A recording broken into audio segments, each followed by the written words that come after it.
In the headlines, Tinubu, Shettima take oath of office as 16th President and Vice President.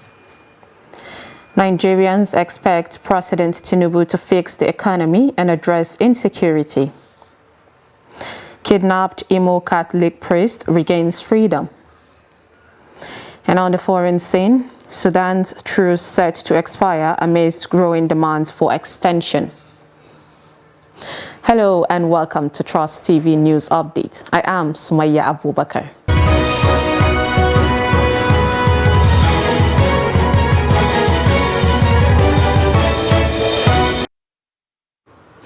Thank you for joining us. Now the news in full.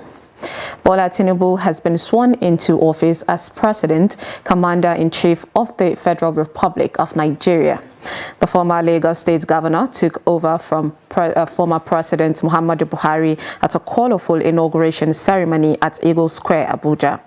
Chief Justice of Nigeria, Kayode Ariola, administered the oath of office on Tinubu.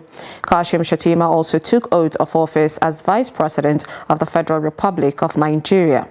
Tinubu mounted the podium alongside his wife, Senator Oluremi Tinubu, former President Muhammadu Buhari, and his wife, Aisha Buhari, as he took oath of office.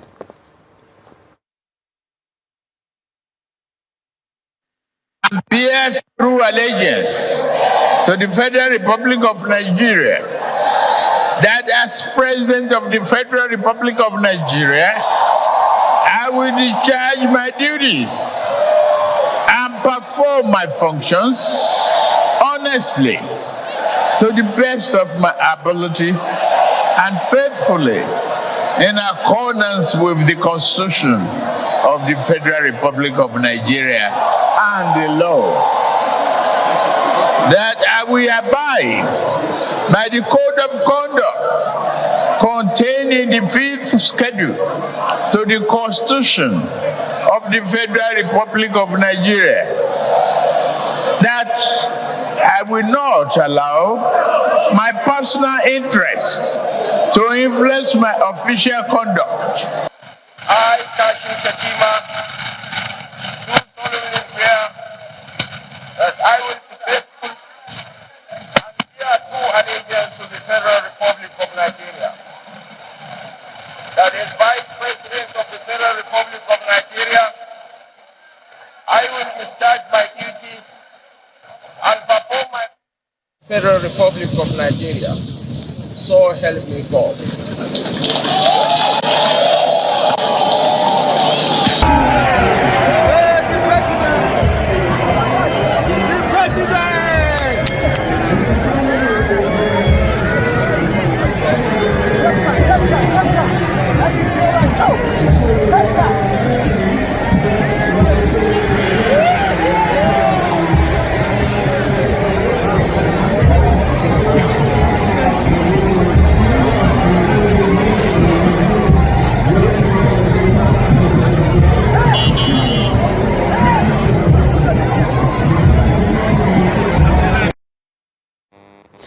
Nigeria's Bola Tinubu symbolizes different things to many people, but one thing is common. His rising political profile even before winning the 2023 elections is not in doubt.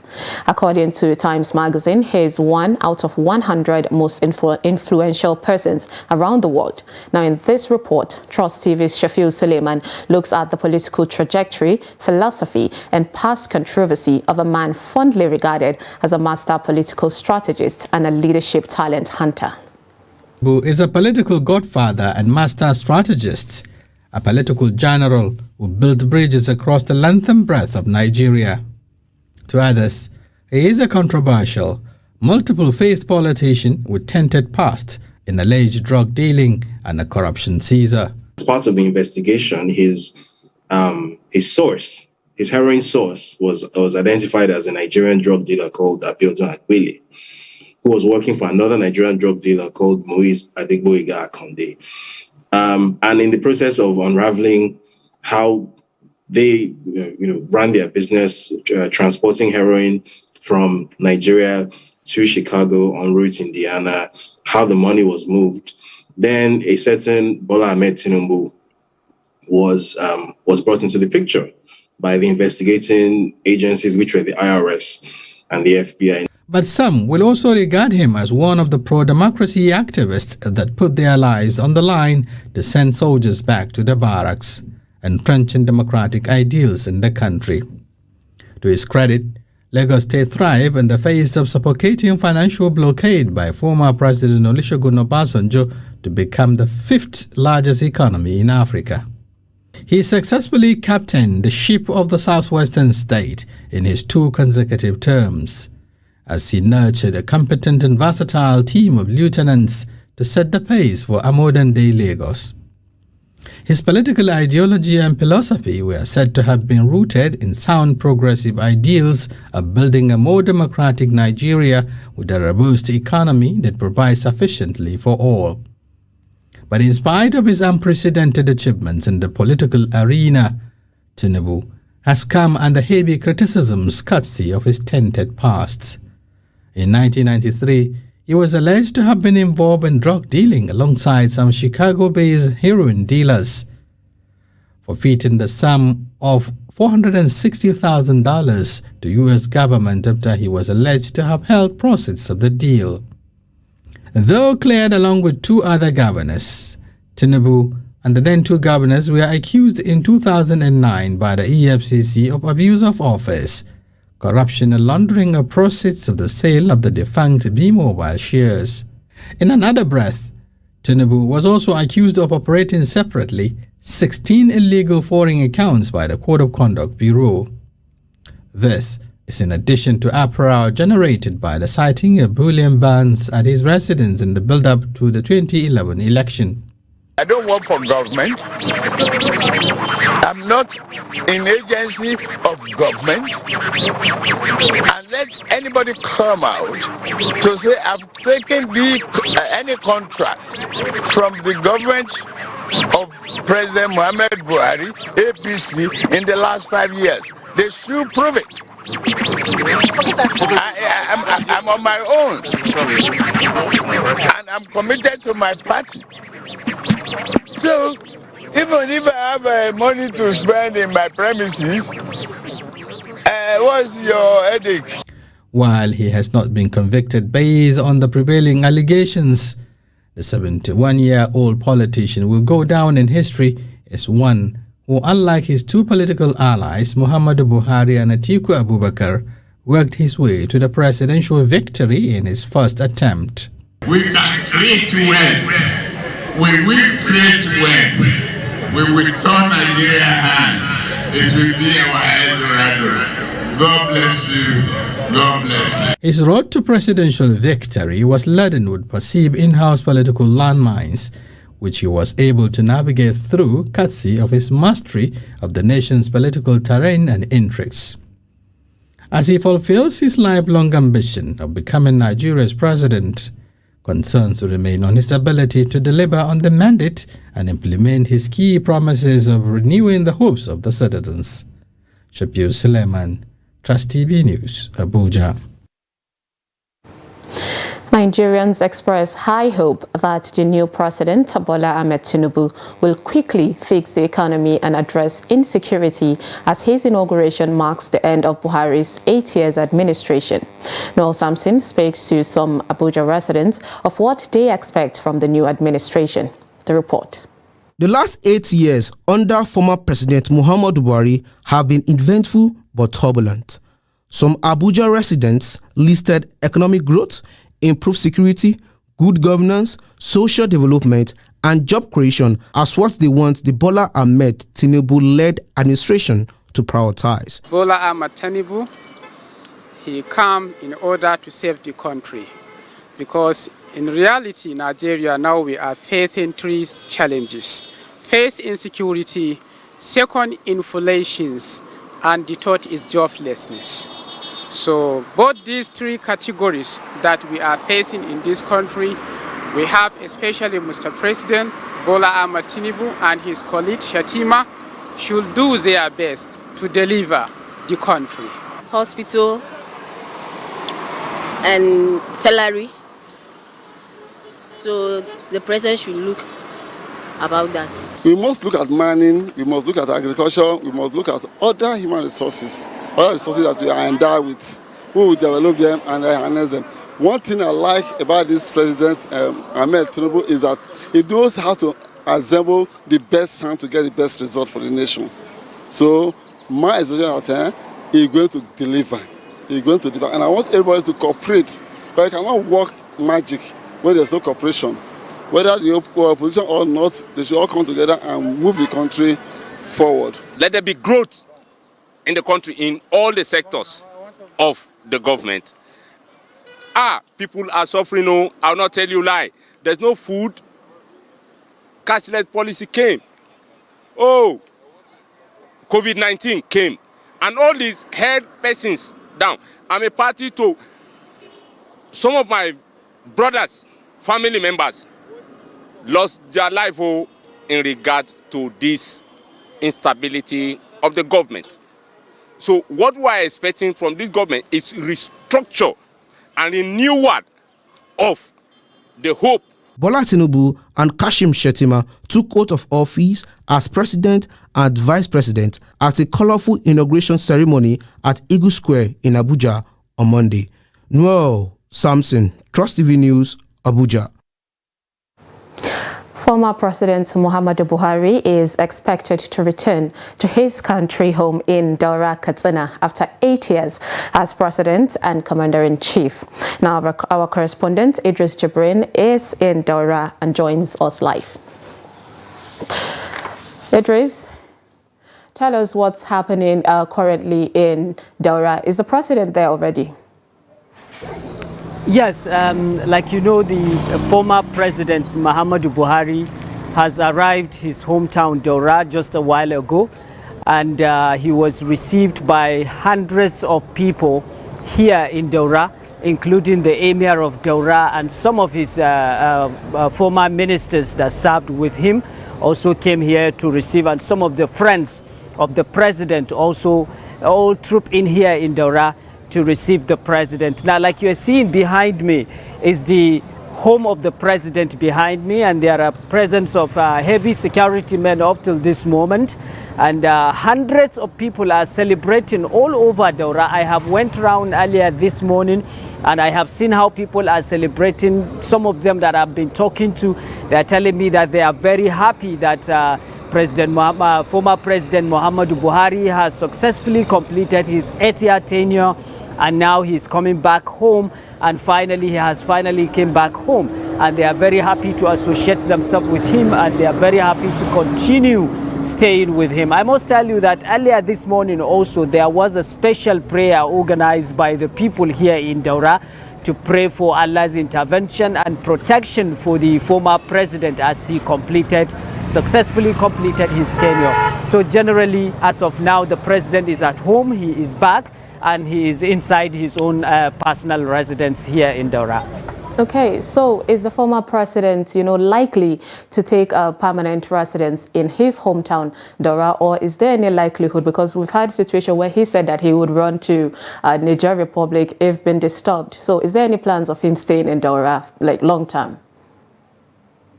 Well, I must tell you that since I came to Daura, that's the first question I've been asking people here, and also some of the close associates of the former president, on whether he is going to be staying in Daura, because there are some rumors that the former president will only stay in Daura for 6 months and then relocate to another place. But most of the people I spoke here in Daura, they told me that they don't know anything about that. And I must tell you that I spoke with some people who are very close to the president, to the former president, who would know if actually the president is living there, is not going to take in a permanent residence in Daura, or if he's taking a permanent residence here in Daura. So most of the people I talked to, they told me they are not aware on whether he is living Daura or he is going to stay in Daura. But what they do know is that the former president is back at home, and they are very happy that he is back at home. Thank you, Idris Jibrin, for that amazing update from Daura, Katsina. The incoming governor of Kano State, Abba Kabir Yusuf, berated the outgoing governor, Abdullahi Umar Ganduje, for departing from established democratic practice in jetting out of the state and not personally handing over to the state government to him.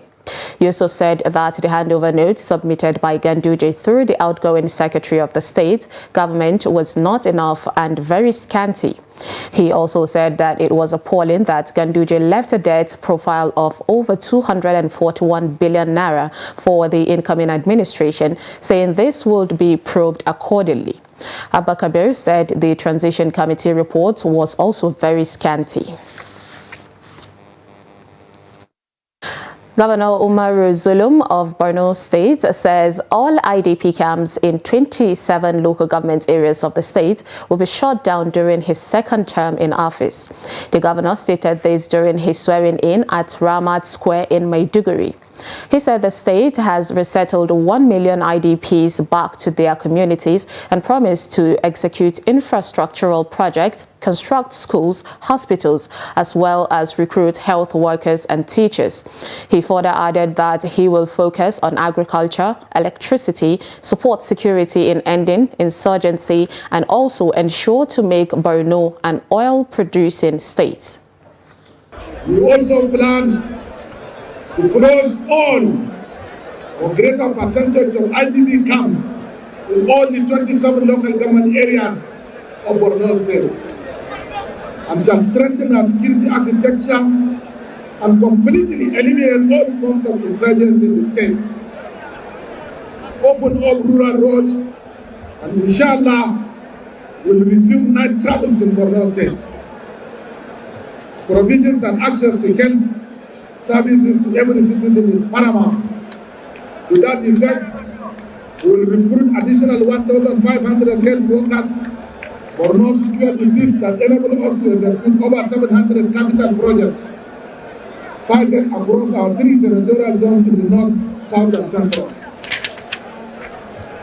Ordinarily, I ought to skip enumerating the projects we executed, but I also need to account to you and justify your decision in re-electing us for a second term.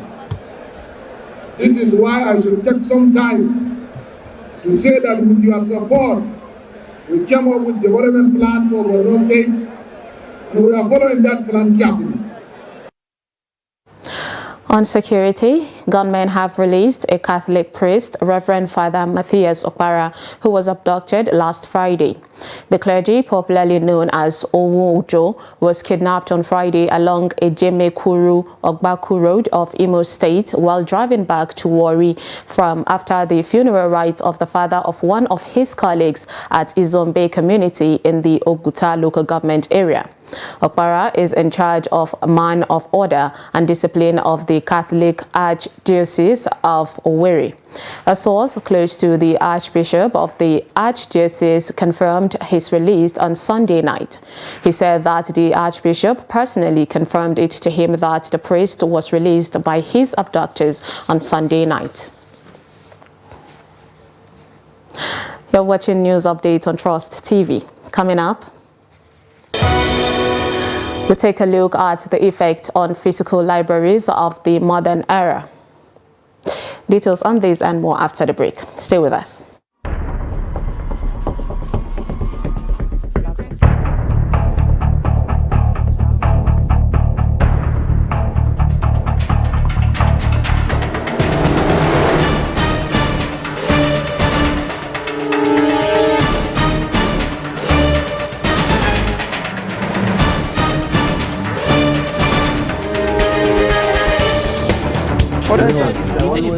That's great. Good to see you.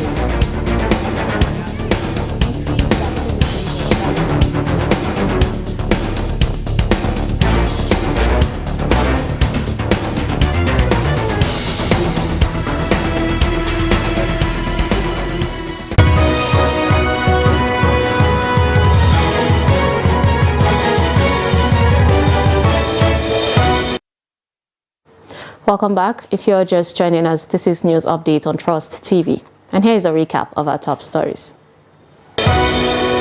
We brought you Tinubu Shettima take oath of office as 16th President and Vice President. And Nigerians expect President Tinubu to fix the economy and address insecurity. Now moving on to more stories, the Kogi government has launched an investigation into the root causes of the death of 5 of its citizens whose car plunged into a canal in the state on Friday. Kingsley Fanwo, the State Commissioner for Information and Communications, made this known in a statement issued in Lokoja on Monday. Recall that 5 Kogi citizens got drowned on Friday when the car in which they were traveling plunged into Omi Dam along River Niger in Yagba West local government area of the state. Only one of the 5 occupants of the car escaped death as they reportedly swam to safety, aided by a good Samaritan, a fisherman who unfortunately drowned. Among the dead were 3 ladies and 2 men, including the fisherman. Fanwo said that the state government received the sad news of the death of the deceased with shock and disbelief, hence its resolve to look into the root causes of the mishap. While praying to God for the repose of the souls of the deceased, Fanwo said that the state government would liaise with relevant authorities to offer support to the victim's family. Residents of Kwaru, a community in Badarawa, Kaduna North local government area are worried over shortage of water supply to the area. The residents say they depend on borehole as a source of water due to epileptic of public supply. Now in this report, Trust TV's Bello Musa visits the community and sent in this report. The community say they have been suffering from shortage of water supply for a long time. They describe the situation as worrisome. We're suffering before we get water. We rely on this borehole. We spend up to a month without pipe-borne water. We sometimes form a queue here at 12 a.m. Since I relocated to this community, getting water is our challenge. The water we use for cooking is unhygienic, but we still use it because we have no option.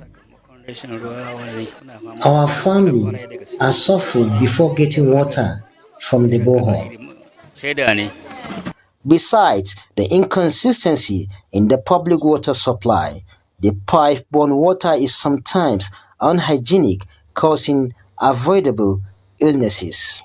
The pipe-borne water sometimes is unhygienic. In most cases, it is contaminated. To be frank, unhygienic water causes diseases in our community.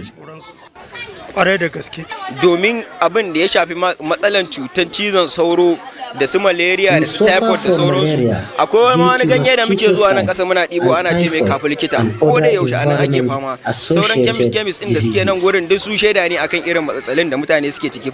Kaduna State Water Corporation saddled with the responsibility of water supply attributed the irregular supply to people's attitude towards public property and the urban renewal taking place in the state.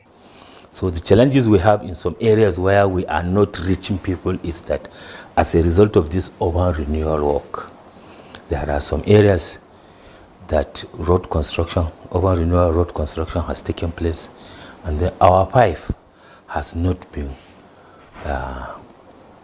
relocated where they're supposed to be relocated. So based on that, we are appealing to the community. Anywhere you see a pipe burst, please and please report to the nearest office of Kaduna State Water Corporation, because as you allow that burst to continue coming out while you are using the water, cars are matching. When there is low pressure, it is the same water that go inside your pipe, and then you will go and take it in your house. Then from there, you have taken a contaminated water. The residents of Kwaru are appealing to the new administration of Senator Obasani to look into their plight and address the lingering shortage of water supply and other environmental challenges in the area. Bella Musa, Trust TV News, Kaduna. Most traditional libraries have received little or no attention in recent times, as majority of students and researchers now rely on internet for books and other forms of information. But despite the rise in internet-based sources, physical libraries still remain relevant, as some of the information on the internet might not be absolutely accurate, correct, or reliable, while others are completely unavailable. Now, Hamid Oyegbade reports that this is why students are calling for an overhaul of physical libraries. Until recently, students and researchers dedicated substantial part of their time to visit libraries to consult, read, and even borrow books. But with the advent of technology, most people now depend on the internet to get the needed information in their fields of study. This has caused public libraries to suffer neglect, and many of them near moribund, especially owing to paucity of funds. Most of the libraries that I've gone to, they don't usually have books that are up to par or up to date. Most of the time, their latest editions are usually 2009, 2010. The technological age comes with innovations, such as online resources, online libraries, that is practically taking over the traditional world of library. Because students, basically, they use the internet more often. So if the materials that are needed, that are in the traditional library, are also provided to the internet library, then it can be more easier for students and every researcher to make their research online with the internet rather than going to the traditional library. Notwithstanding the online books, the traditional libraries are still very relevant, as some of the information on the internet might not be absolutely accurate, correct, and reliable. In most cases, there are some materials in library that are of essential use. So this link between traditional library and electronic library is still very there, because there is still a nexus or a sort of an interrelationship. For example, there is a case, we have something like a interlibrary loan. Then we have a case of a selective dissemination of information. Yes, information could be sourced online, and it is the librarians in the physical library who will work on that information query. Without the traditional library, even the online, the electronic library will not be a reality. The students charge government to totally overhaul public libraries to meet the modern-day demands of library users. Hamid Oyegbade, Trust TV News, Osogbo. And lastly, on the foreign scene, Sudan is waking up to the last day of a fragile week-long ceasefire that's seen frequent violations. The truce is due to end at midnight local time on Monday, though the warring factions, the army and the paramilitary rapid support forces, have both expressed the possibility of an extension. The RSF said that will depend on the army's sincerity and commitment. Saudi Arabia and the United States have urged a continuation so that urgently needed humanitarian aid can be delivered to the millions of Sudanese plunged into the 6 weeks of conflict. And with that, we've come to the end of Trust TV News Update. Do not forget to follow us across all our social media platforms. I am Sumaya Abubakar. Thanks for watching.